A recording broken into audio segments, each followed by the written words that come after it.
ಗೀತಾ ಮಹಾತ್ಮೆ. ಧ್ಯಾನ ಶ್ಲೋಕಗಳು ಭಗವದ್ಗೀತೆಯ ಒಂದು ಅಂಗವಾಗಿವೆ. ಗೀತಾ ಪಾರಾಯಣವನ್ನು ಮಾಡುವುದಕ್ಕೆ ಮುಂಚೆ ಧ್ಯಾನ ಶ್ಲೋಕಗಳನ್ನು ಆರಾಧಿಸುವುದು ರೂಢಿ. ಭಗವದ್ಗೀತೆಯ ಧ್ಯಾನ ಶ್ಲೋಕಗಳ 3ನೆಯ ಶ್ಲೋಕದಲ್ಲಿ ಈ ರೀತಿಯಾಗಿ ಹೇಳಿದೆ: ಪ್ರಪನ್ನ ಪಾರಿಜಾತಾಯ ಸ್ತೋತ್ರವೇತ್ರೈಕಪಾಣಯೇ ಜ್ಞಾನಮುದ್ರಾಯ ಕೃಷ್ಣಾಯ ಗೀತಾಮೃತದುಹೇ ನಮಃ. ಶ್ರೀಕೃಷ್ಣನು ಶರಣರಿಗೆ ಕಲ್ಪವೃಕ್ಷದಂತೆ ಇರುವನು.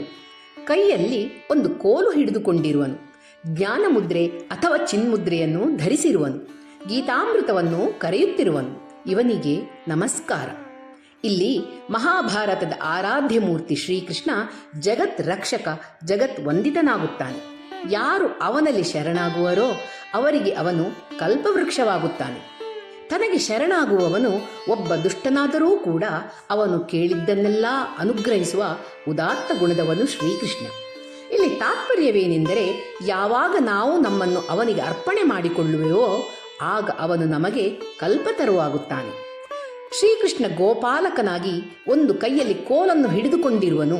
ಇದೊಂದು ಭಾವನಾತ್ಮಕವಾದ ಸಂದೇಶ. ತನಗೆ ಶರಣಾಗತರಾದ ಭವಜೀವಿಗಳೆಂಬ ಗೋವುಗಳನ್ನು ಕಾಯುವವನು ಅವನಾಗುತ್ತಾನೆ ಎಂದರ್ಥ. ಶ್ರೀಕೃಷ್ಣನ ಬದುಕು ಪರಮ ಸತ್ಯದ ಮೇಲೆ ನೆಲೆಯೂರಿರುವುದರಿಂದ ಗೀತೆಯನ್ನು ಇತರರು ಪಡೆಯುವುದು ಹೇಗೆ ಎಂಬುದನ್ನು ಜ್ಞಾನಮುದ್ರೆ ಅಥವಾ ಚಿನ್ಮುದ್ರೆಯ ಮೂಲಕ ಜಗತ್ತಿಗೆ ಸಾರಿದ್ದಾನೆ. ಗೀತೆಯಲ್ಲಿ ಬರುವ ಅತ್ಯಂತ ಗಹನವಾದ ಆಧ್ಯಾತ್ಮಿಕವಾದ ವಿಷಯಗಳನ್ನು ಸುಲಭವಾಗಿ ಎಲ್ಲರ ಹೃದಯವನ್ನೂ ತಾಗುವಂತೆ ಹೇಳಿದ್ದಾನೆ.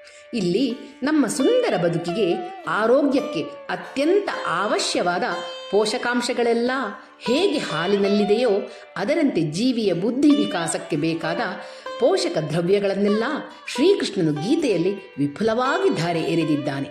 ಹರಿ ಓಂ.